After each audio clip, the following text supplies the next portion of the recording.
पीछे आज भी प्रासंगिक है। देश की और समाज की तमाम समस्याओं का समाधान समाजवादी रास्ते से ही है। डॉक्टर राम मनोहर लोहिया के सिद्धांतों पे चलने वाले हम समाजवादी लोग और नेताजी ने जो संघर्ष का रास्ता दिखाया, उसी रास्ते से समाजवाद और समाज की तमाम समस्याओं का समाधान होगा। कल जब हम लोग जेपी को याद कर रहे थे, लोकनायक जयप्रकाश जी को, उन्होंने देश की हालात को देख करके संपूर्ण क्रांति का नारा दिया था और उस समय महंगाई, बेरोजगारी, भ्रष्टाचार और संविधान की संस्थाओं पर हमले हो रहे थे। डॉक्टर लोहिया ने भी समाज को और देश को एकजुट और एक साथ चलने के लिए सब क्रांति का पाठ पढ़ाया। उन सिद्धांतों को लेकर के नेताजी और हम समाजवादी लोग लगातार संघर्ष कर रहे हैं। ये एक बहुत लंबी लड़ाई है। इस समाज की कम हो, समाज संपन्न हो, शोषित, पीड़ित, वंचित समाज के लोग आगे आएं और उनको हक अधिकार मिले।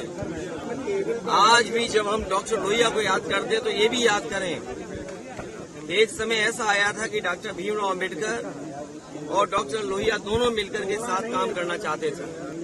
आज संविधान पे हमला है और संविधान जिस समय खत्म हो जाएगा, हमारी आपकी आजादी छिन जाएगी, कानून छिन जाएगा और भारतीय जनता पार्टी आज उसी रास्ते पे समाज और देश को ले जा रही है। आज की परिस्थितियां अगर हम देखें तो महंगाई, बेरोजगारी और अन्याय चरम सीमा पर पहुंच गया है।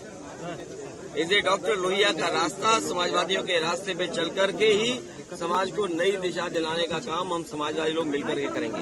अखिलेश जी, कल की घटना के बाद एलडीए एफआईआर कराने की बात कर रहा है, तो उस पर क्या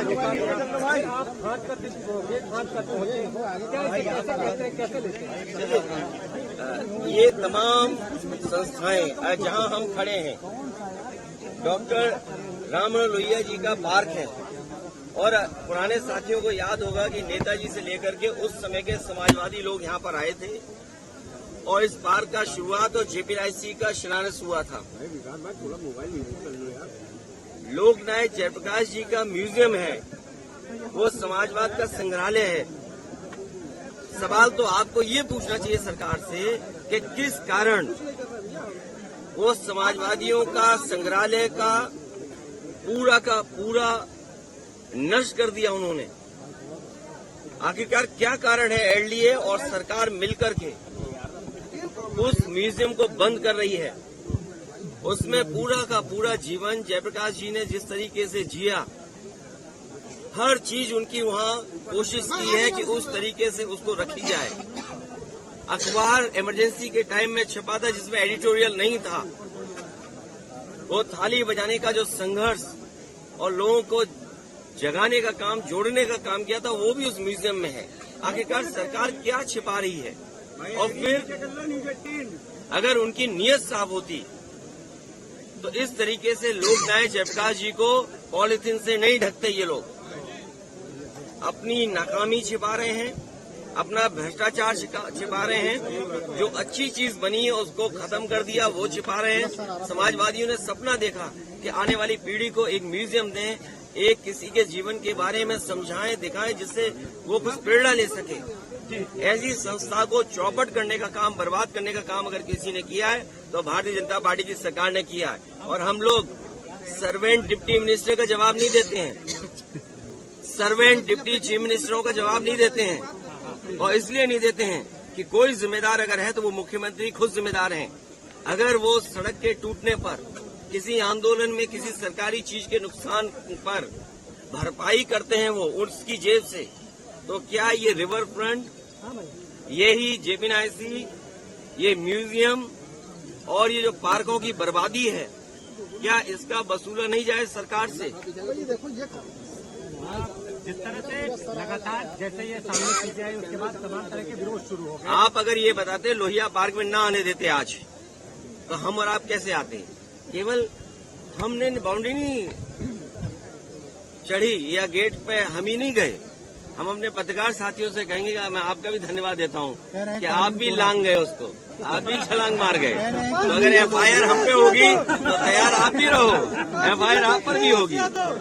लेकिन एलडीए ये समझे अपना और सरकार ये समझे कि भ्रष्टाचार छिपा लेंगे इससे।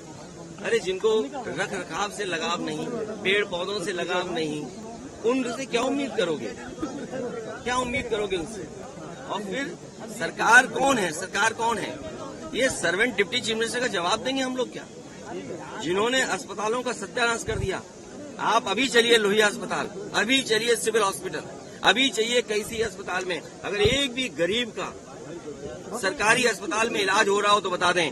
आज मैं जाऊंगा रसूलाबाद, समाजवादियों ने जो सीएससी में लिफ्ट लगाई थी, मैं आज चेक करूंगा कि वो लिफ्ट चलती है कि नहीं चलती है।